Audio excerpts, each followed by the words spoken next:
राधे राधे भक्तों। आज मैं आपको कार्तिक मास महात्म का 28वां अध्याय सुनाऊंगी। पढ़े सुने जो प्रेम से हो जाए शुद्ध स्वरूप, यह 28वां अध्याय कार्तिक कथा अनूप। धर्मदत्त ने पूछा, मैंने सुना है कि जय और विजय भी भगवान विष्णु के द्वारपाल हैं। उन्होंने पूर्व जन्म में ऐसा कौन सा पुण्य किया था जिससे वे भगवान के समान स्वरूप धारण करके बैकुंठ धाम के द्वारपाल हुए। दोनों पार्षदों ने कहा, ब्राह्मण, पूर्व काल में तृणबिंदु की कन्या देवहूति के गर्भ से महर्षि कदम्ब की दृष्टि मात्र से दो पुत्र उत्पन्न हुए। उनमें से बड़े पुत्र का नाम जय और छोटे का नाम विजय हुआ। पीछे उसे देवहूति के गर्भ से योग धर्म के जानने वाले भगवान कपिल उत्पन्न हुए। जय और विजय सदा भगवान की भक्ति में तत्पर रहते थे। वे नित्य मंत्रों का जाप, वैष्णव व्रतों का पालन करते थे।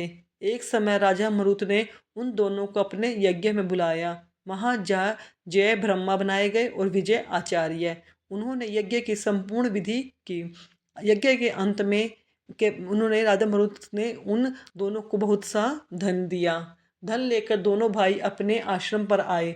वहाँ उस धन का विभाग करते समय दोनों में परस्पर लाग डांट पैदा हो गई। जय ने कहा, इस धन को बराबर बराबर बांट लिया जाए। विजय का कहना था कि नहीं, जिसको जो मिला है वही उसी के पास रहे। तब जय ने क्रोध में आकर लोभी विजय को श्राप दिया, तुम ग्रहण करके देते नहीं, इसलिए ग्रह अर्थात मगरमच्छ हो जाओ। जय के शाप को सुनकर विजय ने भी शाप दिया, तुमने मद से भ्रांत होकर शापों दिया है, इसलिए तुम मातंग अर्थात हाथी की योनि में जाओ।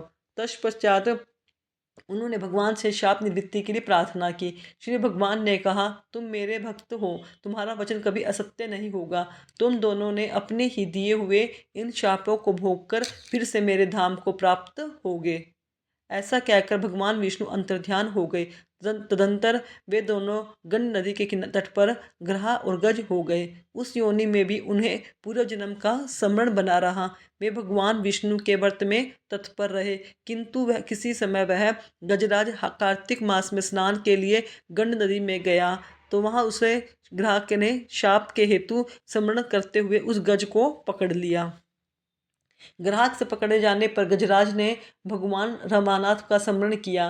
तभी भगवान विष्णु शंख चक्र और गदा धारण किए वहां प्रकट हो गए। उन्होंने चक्र चलाकर ग्रहा और गजराज का उद्धार किया और उन्हें अपने ही जैसा स्वरूप देकर बैकुंठ धाम को ले गए। तब से वह दोनों हरिक्षेत्र जब से वह स्थान हरिक्षेत्र के नाम से प्रसिद्ध है।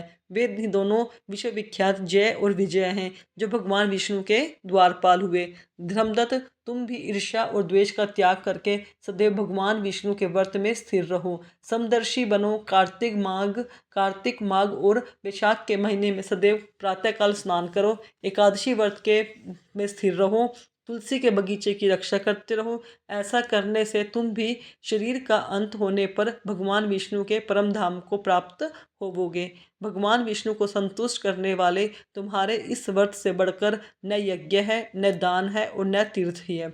विप्रवर, तुम धन्य हो जिसके व्रत के आधे भाग का फल पाकर यह स्त्री हमारे द्वारा वैकुंठ धाम में ले जाई जा रही है।